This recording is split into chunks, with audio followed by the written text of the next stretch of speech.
What's up everybody, my name is The Holy Apple and welcome to a new video. So I have actually gone ahead and decided to do another tier list, but this time I'm going to be doing it of Destiny 2 raid encounters that are currently in circulation as of Season 18. So just as a rundown, this is including The Last Wish, Garden of Salvation, the Deep Stone Crypt, Vault of Glass, Vow of the Disciple, and Kingsfall. So there's all the encounters from all them raids. There isn't really a particular order of how I've structured the images or in the order of the raids, so I'm just going to do the images as they come. If you would like to try this tier list out yourself, there is a link below in the description that will go straight to it. So starting off, we have Atrax 1 from Deep Stone Crypt. I quite liked Atrax when it was first coming out. It's a bit easier to do now and a bit trivial because now we have Thunder Crash and Lament, which just melts Atrax. But when this originally came out, it was a really good encounter and a very tough boss to defeat, actually.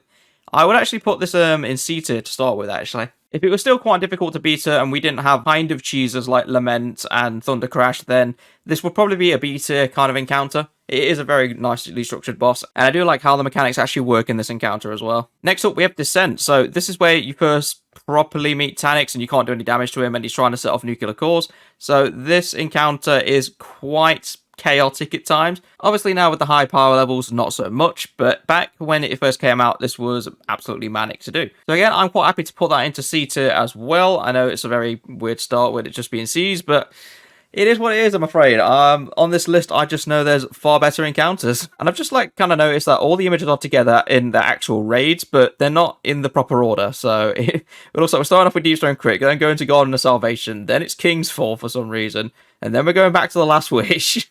So yeah, the raids are a bit all over the place, but the encounters are all together in a way. Next up, we have Crypt Security, and again, it feels like a C tier to me. It's not awful to do. It's a nice introduction to how the operator and scanner work, so it's kind of mandatory to have it in a way. I remember this on day one where it was quite chaotic to actually try and beat because everything was just going on everywhere and nobody really knew what they were doing. And finally, we have Taniks in the Deep Stone Crypt. I'm going to be brutally honest with this.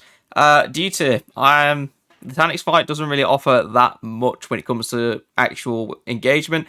It's a nice finale in a weird way, but the fact that they brought back a boss that was already defeated, I think, twice over, I know quite a bit of the community got upset by that. But disregarding that, if you just boil it down to the actual mechanics of it, you're repeating what you did in the previous encounter with the nuclear cores, and then DPS is quite literally whack a well down and then fire away, and that's pretty much how you do damage to Taniks.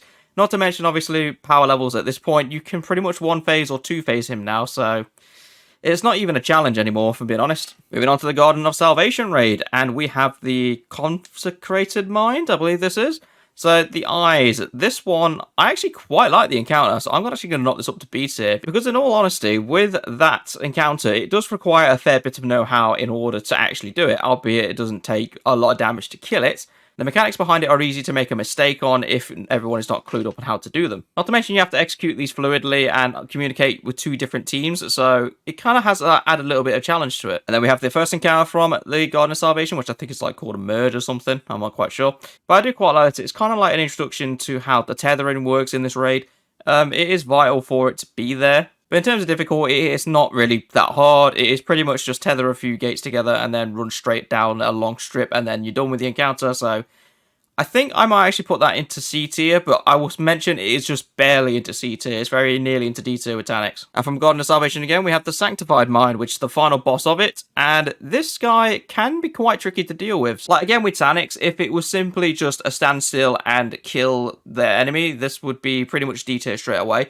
But it's not actually. It's a bit different and a bit more twisted on how to get to the DPS phase to begin with. So I'd say just because of the added challenge that the Garden of Salvation still poses, even though we have really high damage output now, I'd say this is probably worthy of being a C tier and very close to being a B tier, but I don't think it's quite up there yet. And then we have the Relay/Baseball encounter, if you want to call it that. But being honest, this is pretty much just a rhythm game. It's not really anything extreme when it comes to it. If anything, it's a time waster in my eyes. So I personally put this into D tier. And now moving on to the Kingsfall raid. So this is new as of Season 18, and I have a fair few opinions on some of the bosses. So starting with the Daughters, D tier, because they're actually incredibly easy. Now don't get me wrong, it's a nice introduction to doing the Taken mechanic, or was it Torn, I think it's called. But let's face it, the Daughters are just so easy to defeat when you actually open up DPS. You can one-phase them with great ease.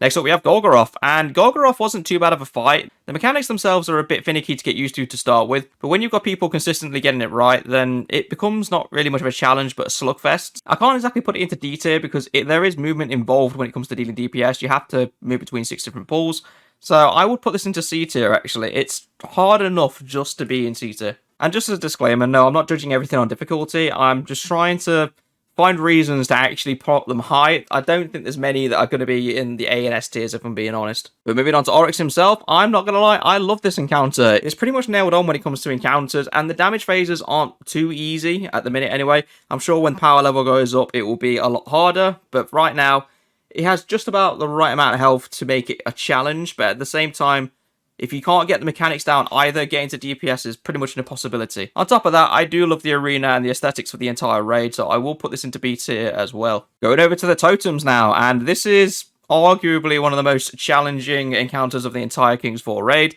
I would actually, again, put this in...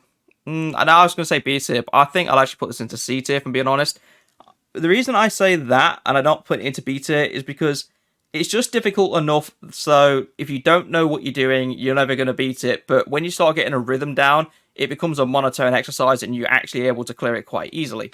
Obviously, when Master Difficulty comes out for the raid, it's a whole different story, because I'm sure everything will be killing you every 2 seconds, but that's Master Difficulty. This is just normal raids. And then the War Priest, and I'm not going to lie, I quite like the War Priest encounter. The only issue I have with it is, depending on where you do your DPS, you can sometimes run to the back of the room, kind of, and hide. So it becomes a bit of a nightmare to try and hit with just about any weapon, never mind with the div bubble. But one thing I am a fan of with the War Priest is its actual wipe mechanic, and that's after each DPS phase. So it's not just simply, I'll just do so many things, go into DPS, then eventually DPS ends, and you have to do it over again. It's literally, you have to stay on your toes in order to try and save yourself and your team from DPS. Especially since you've got to do extra things during DPS just to keep the DPS going. So I think because of the added challenge and the fact that the War Priest looks pretty cool in my eyes and the encounter is just really good, I will have no problem putting this into beta with Oryx. Now we move on to the first encounter of the Last Wish, and the reason I say that is because I can't actually remember her name, so I'm really sorry about that. But I've got to admit, it's quite an interesting mechanic that she has. So for those who aren't really aware, there's basically 6 plates you have to identify, stand on 6 plates. It'll unlock DPS phase, but then during DPS phase, you have to run into the doors that she opens up, otherwise you get wiped or /die. But overall, the encounter itself isn't really challenging, so I would actually put this into C tier. And now we have Morgoth, which is the 3rd boss of the Last Wish raid, off the top of my head. And Morgoth, again, is not really that difficult. He just feels like a stepping stone, if I'm being completely honest. All you have to really do is collect a couple of blights between the entire team and then just absolutely lay into him. Most fire teams one-phase him, so unfortunately I'm going to put him into D tier. I'm sure when Last Wish came out, it was an incredible boss to fight, but as of right now, no, he's a bit too easy. Moving on to Queen's Walk, which is the end of the Last Wish raid, which the order of these pictures are actually confusing to me now.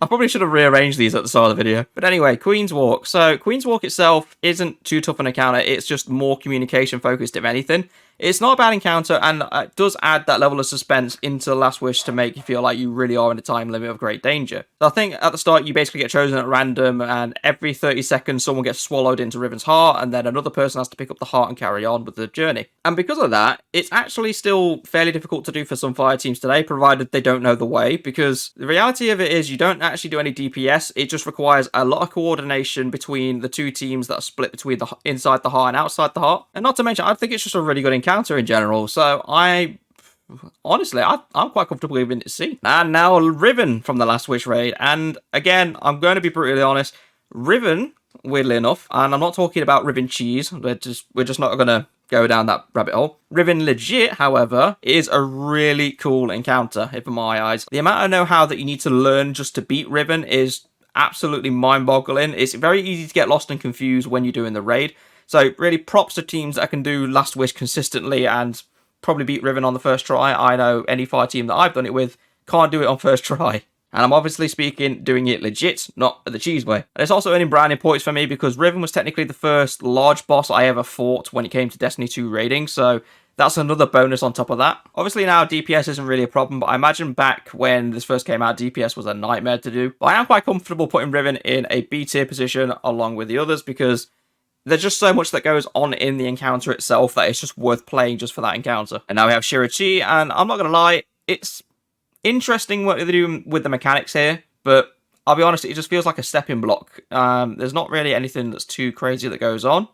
So I would actually put this into D tier. There's not really a lot I can say about it. It's just, you chase surety, 6 phases, you have to unlock some plates every now and again and climb up.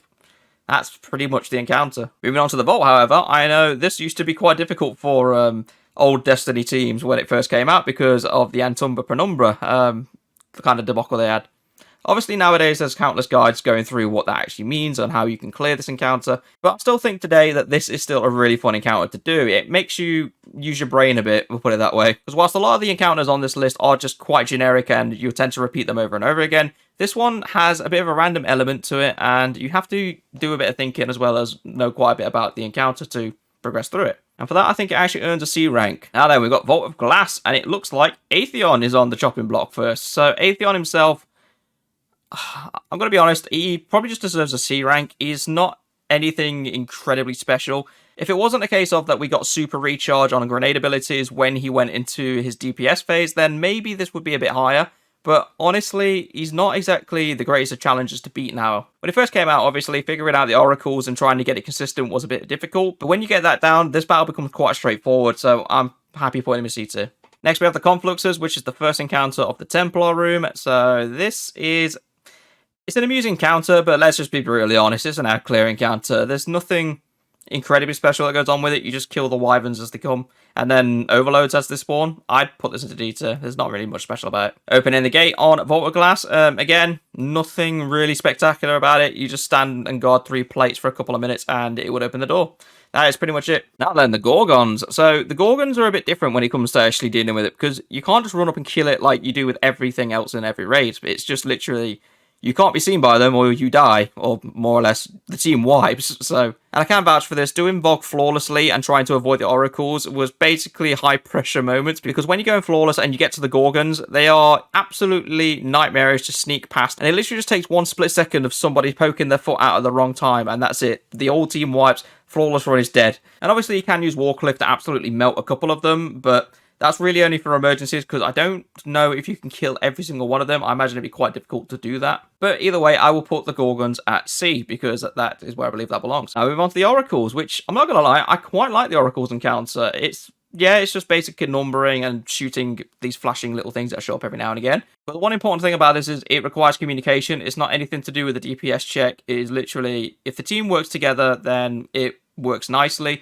But if you've got a couple of people who don't know what they're doing, or people who are just aren't paying attention, you could wipe the entire team and you have to start over again. So I'm happy putting this in C tier along with the Gorgons, if I'm being honest. And now we have what I like to call the Relic Relay, because that is literally what you're doing. This is basically just before the Atheon encounter, where you're relaying a relic between each other to try and defend the Confluxes against Minotaurs that are coming down. And just like the Oracles, it takes team effort of people who know what they're doing in order to pull off a successful relay. So I think with the fact that it's actually a mechanic that you need to have fairly good communication for again, I'm going to put this in the same tier as Oracles. And now we have the Templar, and to start with, this would have been a C tier, but I'm brutally honest, this is D tier now. The Templar has basically become a meme when it comes to boss fights, because it's literally a bunch of people stand on a corner platform, activate a well, and then as soon as you break the shield, all hell breaks loose and you one-phase him. That is literally the normal strat nowadays. And finally, we have Devour the Disciple raid, and I was quite surprised to know this only has 4 encounters, weirdly enough. Well, technically encounters, but there are obviously jumping puzzles in between. And these are actually in order, which is quite nice for once. So starting with the first one, which I can't remember any of the names of these apart from obviously the Caretaker and Rook, so I really apologise for that. But the first encounter where you have to go get the symbols and match them up with the pillars, this is a really cool mechanic, if I'm being honest. It takes a fair bit of know-how to actually go around and get the right pillars and rooms, so this is a pain to learn.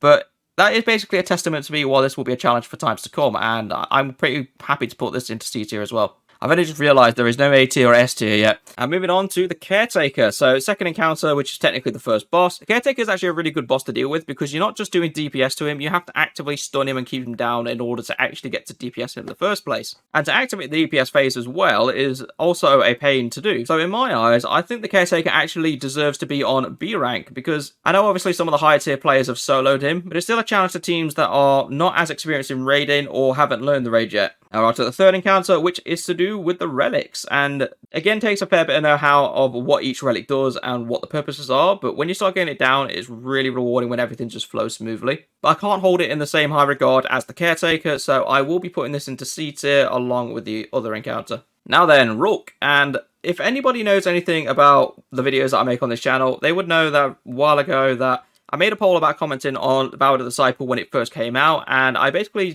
it was just a unanimous vote that it was a grade above everything else that we've seen so far. I definitely think out the entire raid, Rook was definitely the best thing that probably came out of that raid. It's actually a really nice, refreshing thing to see when the boss isn't just stagnant anymore. He's actually coming after you and trying to kill you at the same time as DPS. It actually just felt more like an actual boss encounter rather than stand in a well and do DPS. It got to the point where Rook will walk around and shatter bubbles and wells when he hits them, so it's even better in that regard. And for that, I will actually put Rook into S tier, because Rook as a boss is probably one of the best encounters I've ever played when it comes to anything before that I have played. But having said that, it's quite barren up at the top, so I'm going to make a few amendments very quickly, because I do believe that some of these bosses or encounters do deserve to be in different spots. And to do that, I'm going to start with Riven, because as I said previously, I'll promote Riven up to A, because of all the mechanics of just getting to damage and actually pulling it off clean is really, really good to see and difficult at the same time. I think I'll also bump Oryx up to A tier as well, because with Oryx, when it actually comes to his boss fight, I'm probably not giving it enough credit it deserves. So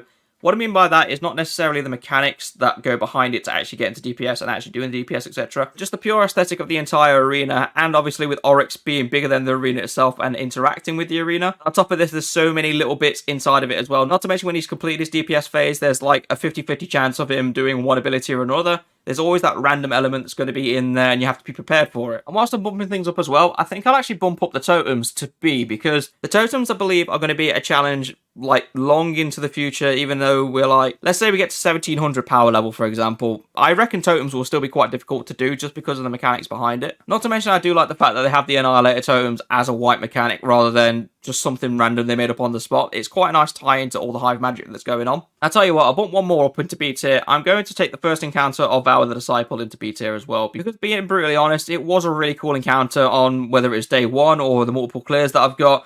It's still a challenging encounter to do, even if you know what to do, because it only really takes one random thing to disrupt the flow, and then everyone's disrupted, and it will just cause chaos from there, and it can cause a wipe. And not to mention, you have to do this 3 times over as well, so there's that added level of challenge to it as well. But I think that's quite an accurate representation of what I think about the Destiny 2 raid encounters on how they are. Please let me know what you guys think down below in the comments. Obviously, there is a link in the description if you want to try this out yourself. But that is going to be it from me. Thank you very much for watching, and I shall see you all in the next video.